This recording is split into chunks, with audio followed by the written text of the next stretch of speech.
Muy bien. Con el de hoy van 20 estudios desde que empezamos Una vida incomparable. Y durante 19 de esos 20 estudios, creo, estuvimos viendo 3 años del ministerio del Señor Jesús. Hoy empezamos la última semana, lo que llamamos la Semana de la Pasión. Y nuestro plan es que de hoy 3 estudios más y terminamos. Y a mí me llama mucho la atención porque empezamos con el nacimiento del Señor Jesús en el tiempo de la Pascua, cuando estábamos pensando en la crucifixión y en la resurrección. Y ahora vamos a terminar con la crucifixión y la resurrección en el tiempo del nacimiento del Señor Jesús. Pero así es como Dios prepara las cosas. Yo no lo había planeado así. Sí lo había planeado que termináramos al final de este año. Así que nos quedan 3 estudios más. Y después les adelanto que vamos a estar estudiando un libro hermoso para mujeres. Que bueno, no les digo nada, pero que es muy lindo. Yo lo estoy editando. Yo lo estoy terminando de editar y estaba orando que Dios me diera qué va a ser nuestro próximo estudio y ese me pareció fantástico. Se llama Cuando nuestra historia no nos gusta. Es decir, qué hacer con situaciones que pasan en nuestra vida que quisiéramos que se hubieran borrado nuestra historia y cómo poder usarlas o permitir a Dios que las use para algo bueno. Ese es el tema central, pero es muy lindo. Muy bien, entonces dijimos que hoy empezamos a estudiar la última semana en la vida de Jesús y dando un panorama general de esa semana. Empezó el domingo, que es lo que vamos a estudiar hoy, el domingo que llamamos el Domingo de Ramos, ¿no es cierto? Con la entrada triunfal a Jerusalén. Después del domingo, el lunes y martes, ¿perdón? Ok.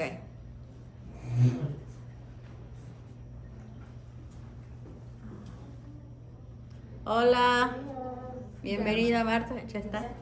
Muy bien, entonces dijimos que empezó el domingo con la entrada triunfal, después viene el lunes y martes que está Jesús entrando y saliendo del templo, da muchas enseñanzas, también tiene bastantes problemas.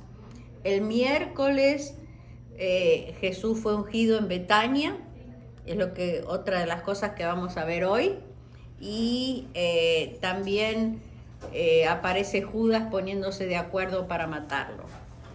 El jueves es la última cena y el arresto del Señor Jesús. El viernes el juicio, la crucifixión, la sepultura y el domingo la resurrección.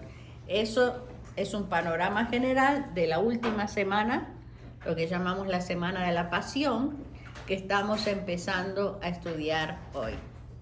Así que, como dije, hoy vamos a ver el domingo y el miércoles. El domingo con la entrada triunfal a Jerusalén y el miércoles cuando Jesús fue ungido en Betania y el acuerdo para matarlo.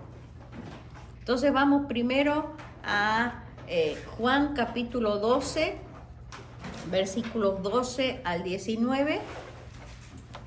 Todos los evangelios, los 4 evangelios relatan este evento de la entrada triunfal del Señor Jesús a Jerusalén. Ya no lo vamos a ver más en Galilea, donde nos gustaba verlo actuando y haciendo milagros y enseñando y todo lo demás. Ya ahora está en la provincia de Judea, en la zona de Jerusalén. Y como dije, este evento de la entrada triunfal está en los 4 evangelios. Vamos a guiarnos un poquitito por el evangelio de Juan.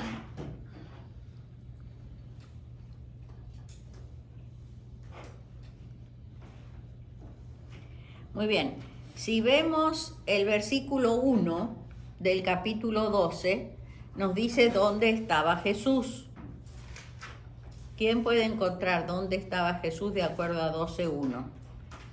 Con sus amigos, con Lázaro. ¿Dónde? Lázaro y María.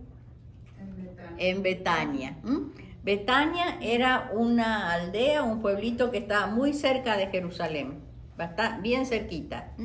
Y Jesús pasó bastantes de las noches de esa semana, las pasó en Betania.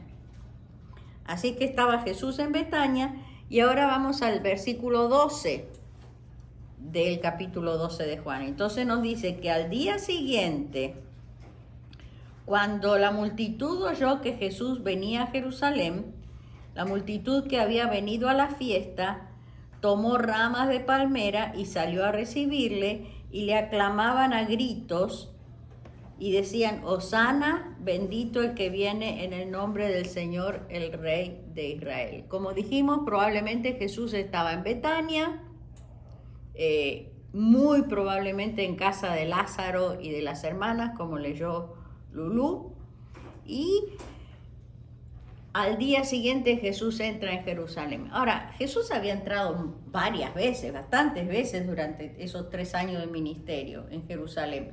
Había entrado como una persona más, había entrado como un hombre más.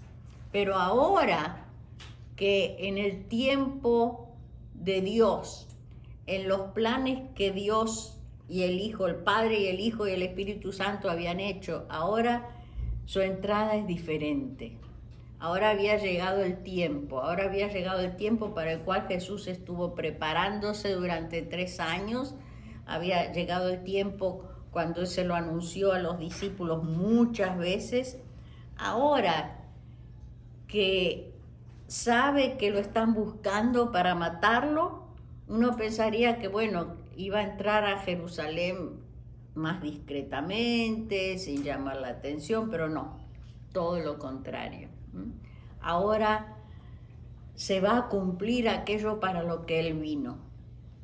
Y ahora Jesús ya tiene la mira puesta en eso.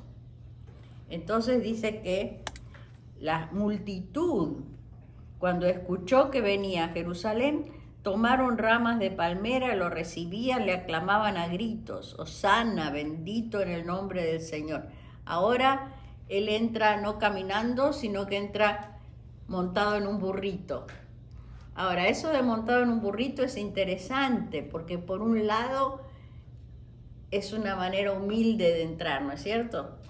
Los reyes, cuando iban a la batalla, iban en caballos, y cuando regresaban de la batalla, regresaban en caballos para que la gente los aclamara. Pero también los reyes, cuando venían en plan de paz, muchas veces usaban los burritos para entrar. Era diferente. El animal que montaban daba la idea del propósito de la venida de un rey. Y Jesús entró en un burrito. Jesús entró en plan de paz. Y la otra cosa que llama la atención es que muchas veces vimos durante estos 19 estudios que varias veces que Jesús hacía un milagro, les decía a la persona que no dijeran nada. O a veces les decía a los discípulos: lo que vieron, no digan nada. Pero ahora entra y permite que la gente lo alabe. Ya es completamente diferente. Yo quiero que nos hagamos esa imagen. Ya Jesús tiene la imagen clara de lo que le espera, sabe que para eso vino, aunque no va a ser nada agradable, pero ya yo veo a Jesús diferente en esta última semana, lo que llamamos la Semana de la Pasión. El versículo 12 de Juan nos dice que había una gran multitud que había venido a la fiesta. Es la fiesta de la Pascua. ¿Se acuerdan que hablamos de la Pascua y dijimos que se celebraba toda la semana y que en Jerusalén para la Pascua estaba repletísimo de gente? Mucha gente. Venía gente de todo el mundo para celebrar la Pascua. Y eso es hasta ahora. La Pascua es una fiesta muy, pero muy significativa para la gente judía de todo el mundo. Y el anhelo de ellos es que por lo menos una vez en la vida puedan celebrar la Pascua en Jerusalén. Yo les dije varias veces de mi familia judía, celebran la Pascua en las casas. Y cuando se despiden, la despedida dice el año que viene en Jerusalén. Ese es el deseo de ellos, que el año que viene puedan celebrar la Pascua en Jerusalén. Entonces, gente judía de todo el mundo se reunía ahí para celebrar la Pascua, muchísima gente. Y el versículo 13 entonces dice que esa gente tomaron ramas de palmera y salieron a recibirlo el domingo. Por eso lo llamamos Domingo de Ramos, por esas ramas de palmera, que era algo bastante común, que la gente tomaba ramas de palmera y las agitaba. A veces, si no tenían ramas de palmera, cualquier rama de alguna otra planta, de algún otro árbol, y la agitaba. Ustedes, las que conocen las costumbres de México, no se usaba el Domingo de Ramos ir con las ramas de palmera a la iglesia. ¿Lo han visto? ¿Sí? En El Salvador, en Honduras. Ajá. Hacíamos cruces con las palmas de coco. Ajá. Las palmas de coco sacábamos como unas varillitas. Sí. Y se tejían. Se tejían y se hacían unas cruces. Sí. Depende de lo que quisiéramos llevar, y esas cruces las llevábamos a la iglesia y según las bendecían, hoy las teníamos ahí sagradas. Nadie las podía tocar. Sí, es verdad. Yo me crié en España, donde la gente es muy católica. Yo me acuerdo cuando era pequeña que la gente llevaba ramas largas y iban el domingo a la iglesia con esas y después las dejaban en la casa en un lugar que se viera bien, a veces a la entrada o algo así, durante toda la semana, durante ese tiempo, las ramas de palmera, que nace de esta costumbre, de las ramas de palmera. Se usaba para saludar a alguien importante que llegaba. Y evidentemente la gente estaba reconociendo algo especial del Señor Jesús en ese sentido. Muy bien. Y dicen Hosana. Esa palabra es una palabra muy especial. Hosana quiere decir salva ahora. Salva ahora es el significado de Hosana. Y después de ese Hosana, esa frase que sigue está tomada de la Biblia. Si ustedes pueden buscar alguna, el Salmo 118, 26. A ver, la que lo encuentra, que lo pueda leer. Salmo 118, 26.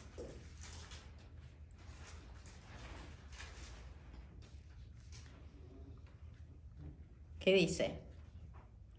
Bendito el que viene en el nombre del Señor, desde la casa del Señor los bendecimos. Muy bien. Fíjense, eso mismo es lo que estaba diciendo la gente, de acuerdo a Juan 12:13. Hosana, bendito el que viene en el nombre del Señor. Y después también decían el Rey de Israel. Ahora, uno lee esto y dice, qué lindo, qué fantástico, toda la multitud alabando al Señor Jesús y recibiéndole, gritándole, bendito el que viene en el nombre. Esa misma multitud, días después iba a estar gritando que lo crucifican. Esa misma gente iba a estar gritando, crucifícalo, crucifícalo. Es muy interesante eso. Y en el versículo 14 dice que Jesús encontró un borriquillo, se montó en él, y los otros evangelios nos dan un poco más de historia, ¿se acuerdan? Que Jesús mandó a algunos de los discípulos a que fueran a cierto lugar y encontraran un burrito y lo sacaran, y que si el dueño les preguntaba ¿por qué se están llevando mi burrito?, ellos tenían que decir porque el maestro lo necesita. Y así fue que trajeron ese burrito. Juan dice solo encontraron un burrito, se montó y Jesús se montó en él. Y después el versículo 15 nos dice por qué. Fíjense, Zacarías capítulo 9, versículo 9. en el Antiguo Testamento, uno de los últimos profetas, Zacarías 9:9. Lo que Jesús hizo fue el cumplimiento de eso. Zacarías dice: alégrate mucho, oh hija de Sión, da voces de júbilo, oh hijas de Israel. He aquí tu rey viene a ti, justo y victorioso, humilde y montado sobre un asno, sobre un borriquillo, hijo de asna. Muchos años antes, el profeta Zacarías había anunciado que el Hijo de Dios, el Rey, el Salvador, iba a entrar montado en un burrito. Y Juan recuerda esto años después cuando lo escribe. Dice que Jesús se montó en el burrito como está escrito y menciona ese pasaje de Zacarías.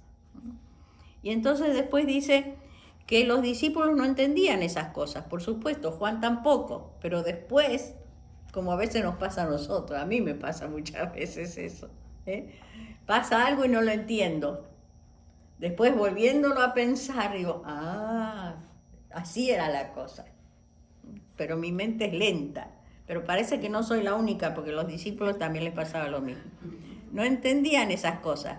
Pero después, dice, cuando Jesús resucitó, fue glorificado, se acordaron de todas esas cosas que estaban escritas acerca de él.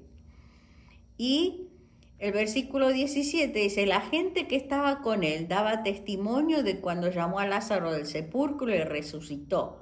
Por eso también la multitud salió a recibirlo, porque oyeron lo que él había hecho esa señal. Y entonces los fariseos dijeron entre sí: ved que nada están ganando, he aquí el mundo se va tras él.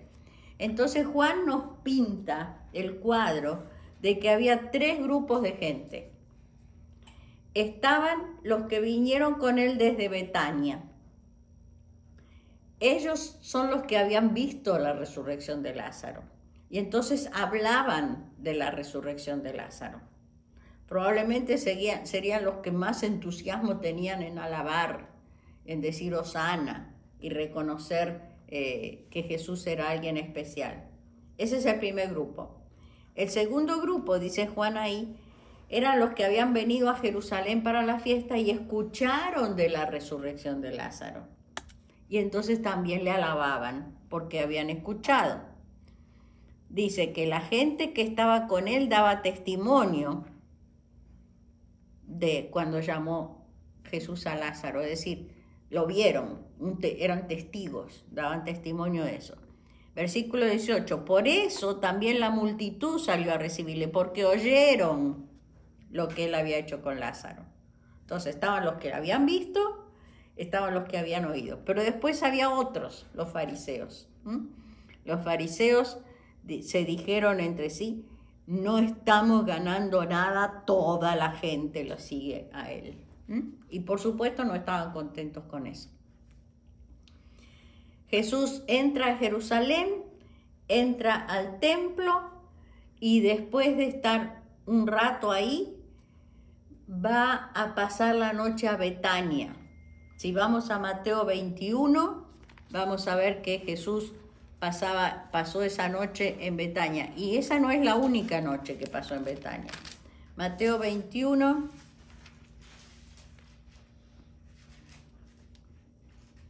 del 14 al 17, dice: los ciegos y cojos vinieron a él en el templo, él los sanó, pero los principales sacerdotes y los escribas se indignaron cuando vieron las maravillas que él había hecho y toda la gente que aclamaba diciendo: hosana al Hijo de David. Y después el versículo 17, los dejó y salió fuera de la ciudad a Betania y se alojó ahí. Aparentemente varias de las noches de esa semana Jesús pasaba en Betania, probablemente en la casa de Lázaro y Marta y María, que eran sus amigos. Y durante el día volvía a Jerusalén. Entonces, eso fue el domingo que llamamos Domingo de Ramos. El lunes y martes Jesús fue varias veces al templo. Pasaba la noche en Betania, fue varias veces al templo, enseñó, dijo varias parábolas acerca del reino, cómo era el reino de Dios. en esos días enfrentó muchas tentaciones, muchas pruebas. Los fariseos estaban ahí, los líderes religiosos tratando de darle. Enfrentó amenazas sobre su vida también. Y a las noches se iba a Betania. Llegó el miércoles. Y ahora sí, vamos a ver qué pasó el miércoles. Mateo y Marcos nos dicen algo de lo que pasó ese miércoles y vamos a usar a Marcos. Marcos capítulo 14, versículos 3 al 9.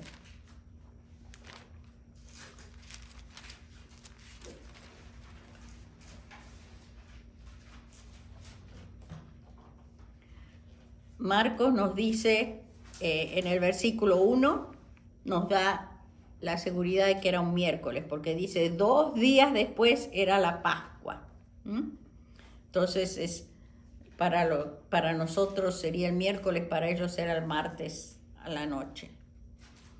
Dice que versículo 3, estando él en Betania sentado a la mesa en casa de Simón el leproso. Aparentemente no está en la casa de Lázaro, Marta y María, pero según Juan estaban Lázaro, Marta y María ahí también. Pero estaba a la mesa sentado en la casa de Simón el leproso y vino una mujer que tenía un frasco de alabastro con perfume de nardo puro de gran precio. Yo tenía una foto de el frasco de alabastro, pero todavía no sé cómo conectar mi teléfono con la pantalla. Pero el frasco del alabastro, no sé si ustedes lo han visto, es como un mármol, pero medio transparente, veteado, es muy bonito. Generalmente tiene un color rosado bien pálido y tiene vetas, pero refleja o transmite, deja pasar un poquitito la luz. Es muy bonito. Ahora, aparentemente el frasco de alabastro de esta mujer era algo que usaban las mujeres que tenían como algo muy precioso. No era grande, era pequeño, era más o menos así. Y muchas mujeres lo llevaban colgado en el cuello. Ahora, el alabastro se usaba porque mantenía mucho la fragancia y se usaba para perfumes caros. No sé si es Marcos el que nos dice el tipo de perfume que era. Sí. Marcos dice que vino una mujer que tenía un frasco de alabastro con perfume de nardo puro de gran precio. El nardo también era un perfume muy caro porque se sacaba de una planta que solo se conseguía en la India. Y de esa planta de la India se fabricaba ese perfume de nardo. Y entonces el frasco era un frasco de un material especial para poder mantener bien el perfume por mucho tiempo. El perfume era un perfume caro y los evangelistas dicen que ese perfume costaba todo un año del salario de un obrero. Todo un año del salario era el precio de ese perfume. Yo no sé si ustedes usan perfumes caros o no, pero no creo que pudiéramos pagar todo un año de sueldo nuestro para un frasquito de perfume.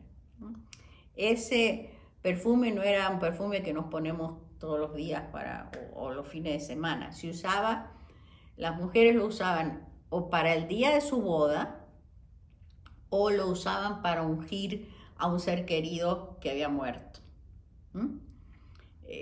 Como dije, era muy especial. Para abrirlo no tenía rosca como nuestro frasco. Para abrirlo había que romperlo. Entonces se usaba ese perfume y ya se usaba solo de una vez. Por eso dije que era chiquitito. Tanto el perfume como el frasco servían una sola vez.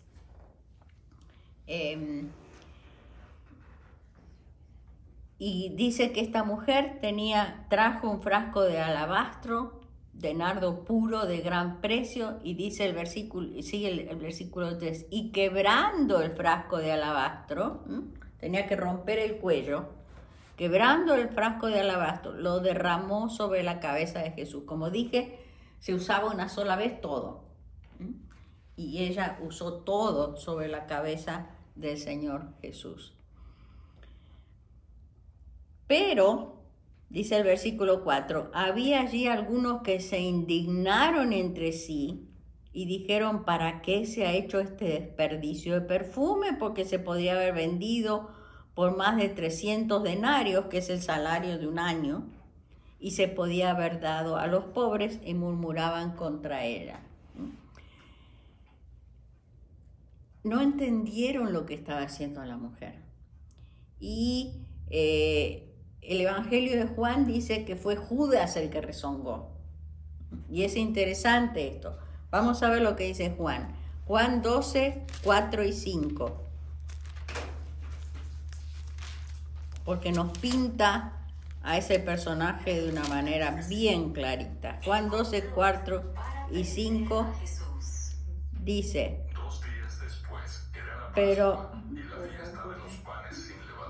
pero uno de los discípulos, Judas Iscariote, el que estaba por entregarle, dijo, ¿por qué no se vendió este perfume por 300 denarios? Y el versículo 6, pero dijo esto no porque le importaban los pobres, sino porque era ladrón y tenía la bolsa a su cargo y robaba de lo que se echaba en ella. Lo pinta bien clarito este Judas. Y entonces la gente se indignó, no entendía, y especialmente Judas, y me llama la atención la excusa que ponen. Porque encuentran una excusa buena para respaldar que no les gustó lo que estaba haciendo la mujer. Encuentran una buena excusa, ayudar a los pobres. Pero yo no creo que Judas pensara en ayudar a los pobres. Simplemente no le gustaba lo que esta mujer estaba haciendo. Entonces ponen la excusa de que hubiera sido mejor ayudar a los pobres con eso. Y entonces Jesús responde, los versículos 6 al 9. Pero Jesús dijo, déjenla, porque la molestan. Ella hizo una buena obra conmigo, porque siempre van a tener a los pobres con ustedes. Y cuando quieran, les pueden hacer bien, pero a mí no me van a tener siempre.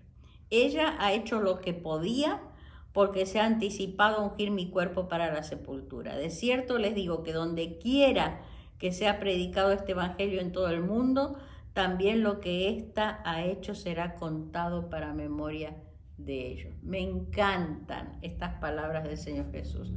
Les dice varias cosas. Primero les dice que la dejen. Déjenla, que lo siga haciendo. Déjenla, no la molesten. Después les dice que pronto no iba a estar con ellos. Pronto no iba a estar con ellos. Y después le dice que ella se anticipó para ungirlo en la sepultura. Y a mí me encanta eso, porque según mi opinión, y esta es mi opinión, esta mujer fue una profetisa. Esta mujer fue la única que entendió el plan de Dios. Jesús les había anunciado muchas veces lo que iba a pasar.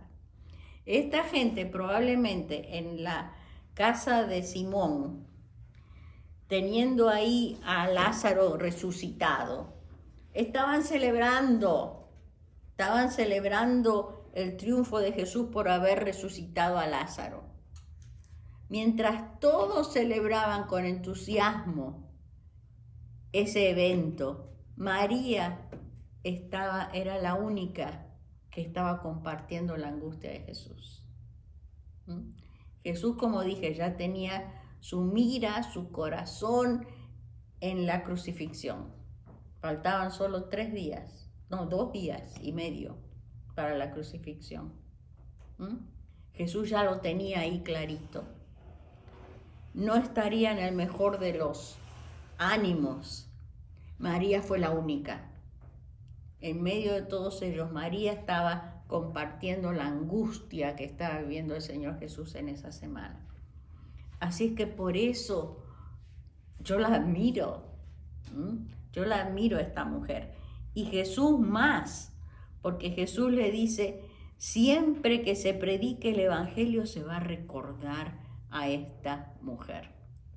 Así que hoy vimos dos eventos, uno el del domingo con la entrada triunfal y este del miércoles con el ungimiento de el Señor Jesús por esta mujer. ¿Qué aprendemos de esto? Yo creo que de la entrada triunfal podemos darnos cuenta del plan perfecto de Dios para Jesús que se había preparado desde el comienzo de la historia, desde que Adán y Eva pecaron. Estaba listo el plan para la salvación. Pero lo que me llama la atención, que ese sacrificio de Jesús iba a ocurrir en el lugar perfecto y en el día perfecto. En el lugar perfecto porque iba a ocurrir en Jerusalén. Jerusalén, la ciudad santa, Jerusalén, la capital, Jerusalén, el centro religioso del país. Jesús, ustedes se acuerdan, pasó la mayoría de su vida en Galilea, al norte, bien lejos de Jerusalén. Sin embargo, en Jerusalén estaba el templo, en Jerusalén estaba el único lugar donde se hacían los sacrificios. Y Jesús iba a sacrificarse. Necesitaba hacerlo en Jerusalén. Días antes empezó a viajar a Jerusalén, a bajar según el mapa, para estar ahí en el lugar que tenía que estar. Y también en el tiempo que tenía que estar. ¿Por qué? Porque tenía que ser en la Pascua. ¿Por qué? Porque en la Pascua era donde se celebraba el sacrificio, donde se recordaba el sacrificio del cordero que se mataba, ¿se acuerdan? Para pintar las puertas de las casas para que el ángel de la muerte no pasara por ahí. Cuando Dios sacó a su pueblo de Egipto. La Pascua era una festividad donde se sacrificaba. Y Jesús iba a ser sacrificado. Entonces, en el plan de Dios estaba eso. Y yo creo que por eso Jesús iba a Jerusalén en esta semana varios días, pero se iba a Betania a dormir. Porque no quería que los que estaban buscando para matarlo lo hicieran no en el tiempo perfecto de Dios. Y entonces Dios tiene un plan perfecto para Jesús y por eso su sacrificio iba a ser en el lugar perfecto y en el tiempo perfecto. Y si lo traemos eso a nosotras, Dios tiene un plan perfecto para nosotras. Puede haber cosas que no entendemos dentro de ese plan. Yo me imagino que cuando Jesús mandó a los discípulos a que fueran a buscar un burrito para entrar sentado en un burrito, los discípulos no habrán sabido para qué. Hemos entrado tantas veces aquí a Jerusalén. ¿Para qué necesito un burro ahora? Y así como quizás ellos no entendieron, y como Juan dice que ellos no entendían lo que estaba pasando cuando lo aclamaban y todo eso, así a veces nosotras no entendemos lo que nos pasa. Pero sí tenemos que estar seguras que eso que pasa es parte de ese plan perfecto de Él, si somos sus hijas. Todo tiene un plan perfecto, así que si se lo permitimos, el final va a ser maravilloso. Dios va a cumplir su plan y ese plan para nosotras es perfecto. Eso es lo que me gustaría que nos quede del pasaje de la entrada triunfal y del segundo pasaje, el de la mujer que ungió a Jesús. A mí me encanta porque yo veo el amor mostrado en acción. La mujer no dijo una palabra, solo fue y rompió ese frasco de ese perfume que quizás guardaba para su boda o para el funeral de un ser querido y ungió la cabeza del Señor Jesús. La mujer dio lo mejor que tenía. Ahora, ese mismo pasaje muestra a Judas, ¿no es cierto? Y entonces ahí vemos dos actitudes y dos resultados. La mujer dio lo mejor que tenía a Jesús. Judas no hizo nada, la mujer dio. Judas no hizo nada. Aparte criticó a los que sí hacían, como la mujer. Y aparte mostró un egoísmo tremendo. Dos actitudes bien diferentes, pero los dos resultados fueron bien diferentes. Judas, ¿qué hizo? Traicionó a Jesús y se ahorcó. Judas no dio nada y salió perdiendo. La mujer dio todo y ganó. Dio todo y ganó. Pasó a la historia como un ejemplo. Un ejemplo. Y Jesús dijo que siempre que se predique el evangelio, se va a recordar a esta mujer. A mí me encanta que Jesús compara el evangelio con lo que hizo esta mujer. La buena noticia con lo que hizo esta mujer. Algo maravilloso. Entonces, dos actitudes que nos tienen que hacer pensar que a veces para ganar tenemos que dar.